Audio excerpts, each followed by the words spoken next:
Hi, I'm Carrie and welcome back to my channel. Today I'm going to talk to you about my March setup in my tarot journal. So,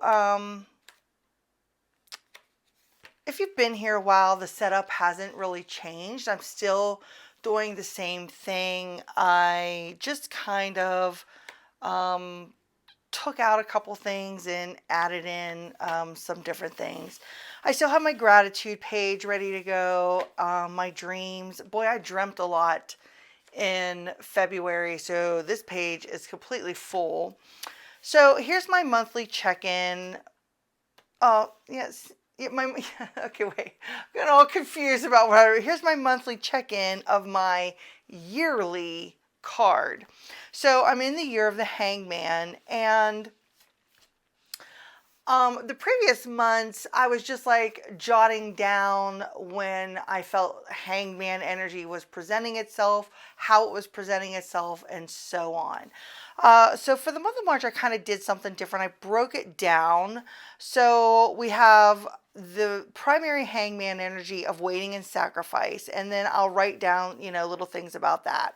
And then I broke the 12 down to a 3. And so, I'm going to see if any Empress energy comes in for me in March, growth, abundance, nurturing, etc.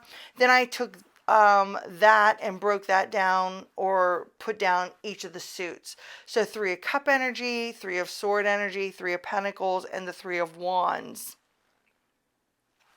So I'm really curious by doing it this way, how it's going to show up for me in the month of March. And I can't wait to explore to see, what I end up writing down.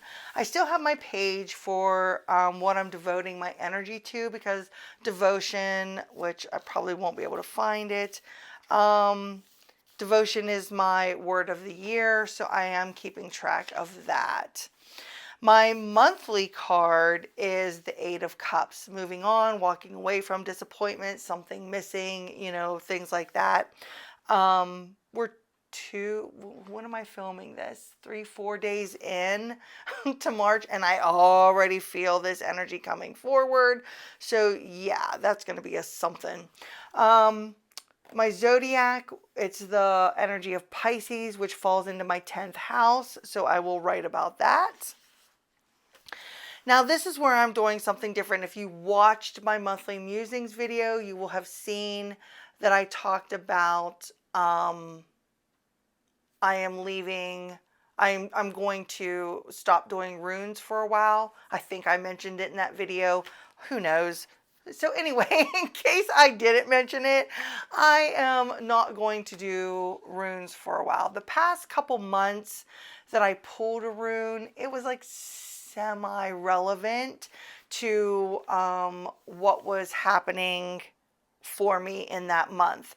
And I have really, I've really been wanting to find a use for this herbal astrology oracle, and I could not figure out how to bring it into my practice.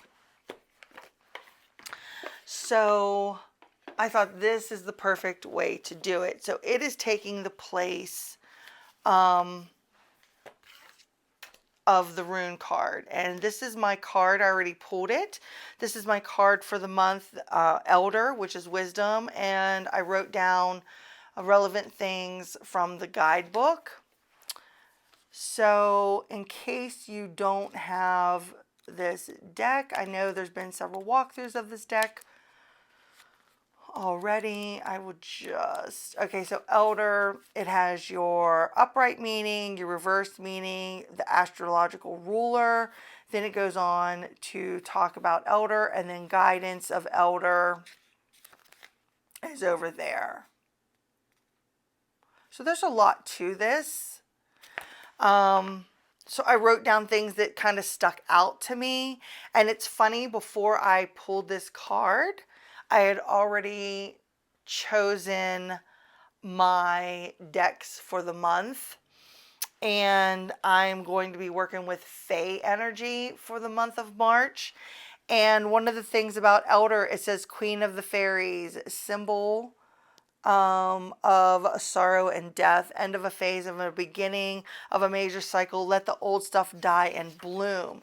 So it's things are already syncing together, and I absolutely love that. I'm a big person and believer of synchronicities, um, not coincidences. Sorry if I hit the mic. But I am a big believer of synchronicities, and I kind of watch for things like that happen in my life. So I already have the Eight of Cups energy of moving on, walking away from something missing. And here I pulled Elder, and it's let the old self die and a new person bloom, transformation, release, letting go, perspective, new perspective, which goes along with the Hangman energy. So everything is just kind of syncing together, and I love that. I think that's very relevant, and I need to pay very close attention when I get into my weekly readings for the month. I don't have my crystal yet. I get that from the Circle of Kindreds. So anyway, just a quick flip here of the herbal astrology, which I set out to do so, and then I started on a tangent about synchronicity, just in case you hadn't seen that, but I think everybody has. This is a Hay House deck, in case I didn't say that, and I absolutely love it. I am double checking that this is Hay House. Yes. I was going to say, I am pretty positive, but yes. Okay. So then we have my weeklies I have here set up. Of course, I'm doing this a little earlier than the 5th, so I haven't done the 5th yet. Then I have my full moon and new moon pages. Then I added in a monthly magic page, because I did this several years ago in one of my journals, but I really wasn't doing as much magic in my practice then as I do now. So these pages were blank a lot, and I'm going to try to actually start keeping track of like just the magic in the mundane, where like synchronicities, or like from the master manifestor from my ancestor work, where you put so much out and you're supposed to watch the gifts that come back, and that kind of thing. That falls under monthly magic, not just rituals or anything like that I do. So I added a page in. We'll see how it goes. I have my omen days here,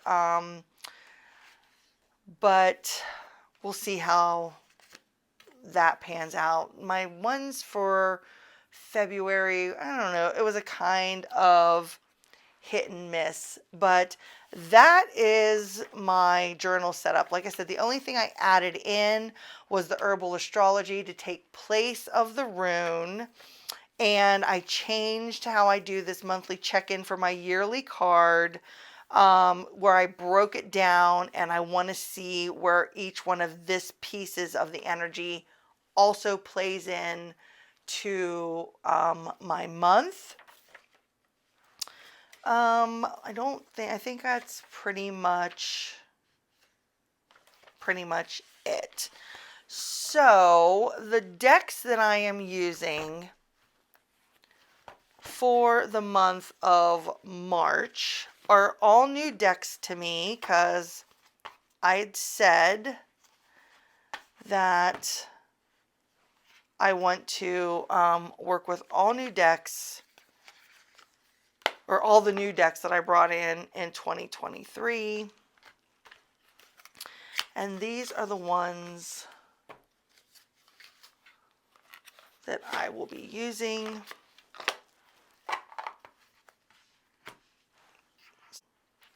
So I have Brian Frouds Fairies Oracle, I have the John Bauer Tarot, and I have the Forest Fae little oracle deck by Rockpool.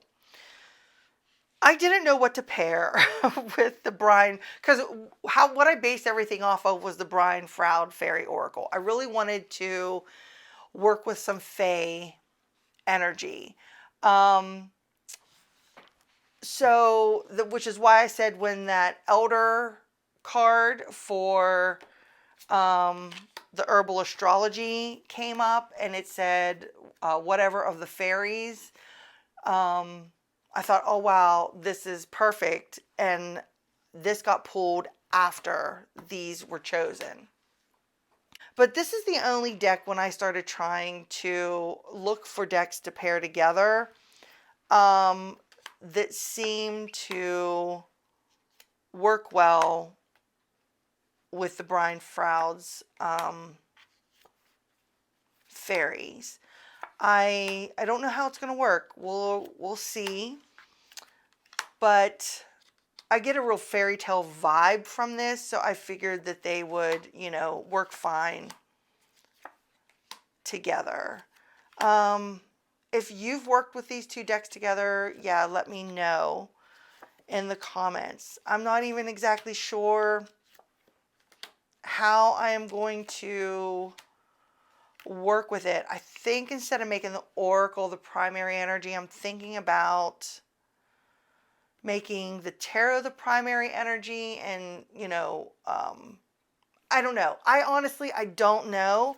I don't work with fae energy or fairy energy that often, but I figure with spring just right around the corner, it was an energy that I wanted to go ahead and explore, because I'm saving my pastoral tarot for I think April or May. I have plans to work with that one. But this little deck, I think is adorable. So I can't wait to play around with it also. But let me know how you use these fairy decks,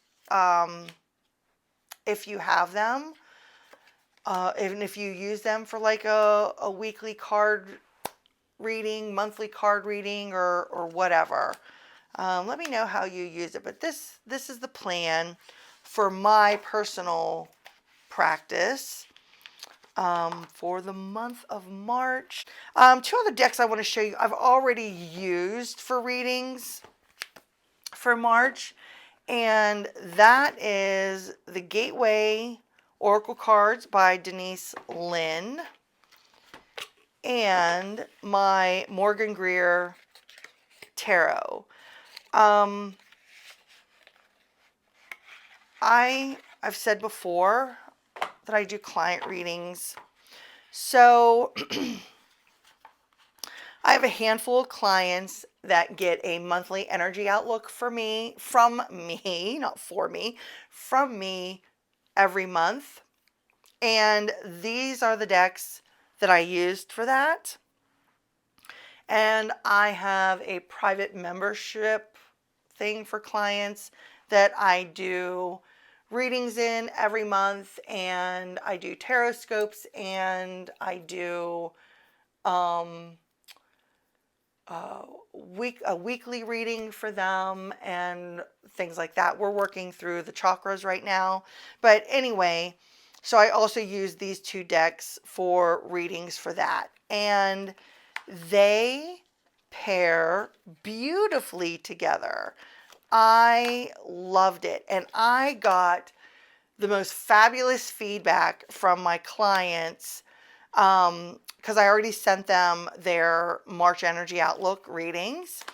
And I got the most fabulous feedback. Oh my gosh, feedback from them on their Outlook readings, because I was very hesitant. I was not sure about the Morgan Greer tarot. Let me do this.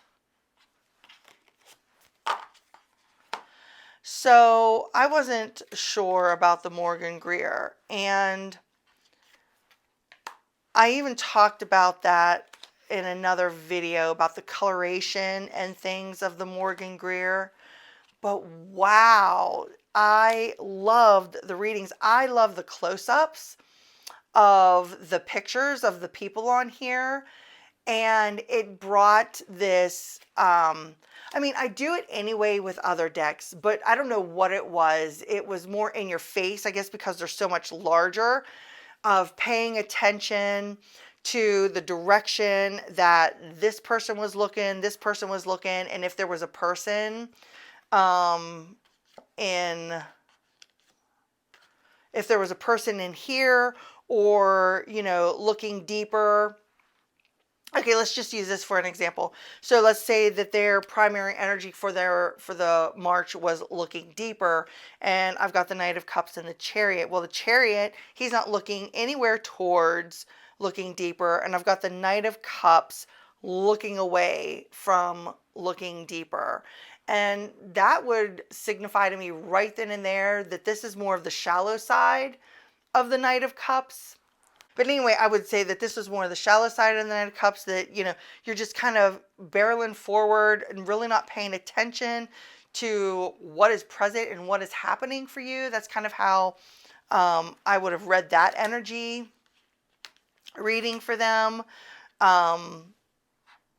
This one, here's another one that would pair well together. We've got the believing in your magic as your primary energy for March, and you've got the Queen of Pentacles, who's all about, you know, abundance and security and things like that, and she is looking towards that believing in your magic. Then we've got the Five of Pentacles over here, who is all about loss, and even though they've got the help right there that they could turn to, that's what they're focused on. And so I would tell them, you have to believe in what you can create. You have to believe in what abundance that you have to have, and quit having this lack of mindset energy that, you know, you don't believe anything is possible for yourself. And so just the images and how the directions that they were looking compared to, you know, the primary energy of these main cards, they just paired beautifully together. Look, communicating freely with the King of Swords. The King of Swords is all about being able to communicate well, get his point across, to keep his emotions in check, and to make people understand, and to give good advice in that. So, you know, why are you having such a hard time deciding what to do and where to go? You've got advice coming to you. You need to talk to whoever you're dealing with this month about the issues that you're having, or the uncertainty that you have, and let them understand your viewpoint too. Make a decision about what it is that you need and what it is that you want, and communicate it freely. Get that King of Swords energy. I mean, that is how I was doing these monthly readings for my clients that get these from me. And I did. It's just, it was fantastic feedback with these two decks. So I am loving these two decks together. I will probably pair these two decks together quite often. And just the Morgan Greer paired with other decks or oracles like this, I could see, you know, working beautifully together. Opening to Love, we got the Ace of Cups and Judgment, and oh, they were just absolutely wonderful. So let me know, do you, when you read cards like this, do you look at the direction that the people are facing? I mean, do you take that into consideration? Do you just take the colors into consideration? Or what do you do? You know, like stepping into stillness. And we got the Fool who's looking away.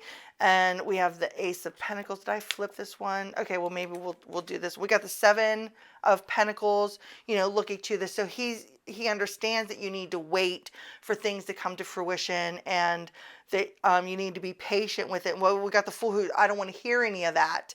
You know, I'm just going to look over here and pretend like this doesn't exist, because I could be very immature at times, and, you know, so on. It can tell you a lot about the reading that you're doing if you pay attention to the direction that the faces are going. So that was a little bit of a ramble, I guess, about these decks, but I absolutely love them, and they surprised me because, like I said, I really wasn't even sure how I was going to feel about the Morgan Greer Tarot. But I love it. It just like the Anna Kay. It was the same way when I purchased the Anna Kay. I was like, I don't know. I don't know how I'm gonna feel. And then after you start working with it and you see what it can really bring to the table, I was like, okay, wow. And that's exactly how I feel about this Morgan Greer. So yeah, let me know if you have the Morgan Greer and if you use it that way. Like I said, paying attention to the direction of the faces and this and that. I've done that multiple times with other decks. It's just, I think this is more prevalent because, you know, it's more of a close up, I guess, of the faces in this deck. And it makes me want to explore, oh, what is that deck called? I think it's I think it's Tarot of the Hidden Realms. I think that's the name of it, where it's just the faces that are, you know, really close up on the cards. It makes me want to possibly look into, I don't own that one. Believe it or not, I don't own that deck. But yeah, it makes me want to explore that one and possibly look into purchasing it. I don't know. We'll see. But yes, that is going to be my practice for the month of March. And when I do my musings, I'll let you know how these fairy decks worked out for me, but I already know how these two work together, and it is a big thumbs up. Thank you so much for hanging out with me today. I appreciate you being here. Don't forget to give a thumbs up to this video if you like the content, and I'm going to try to get back to posting regularly. So until next time, bye.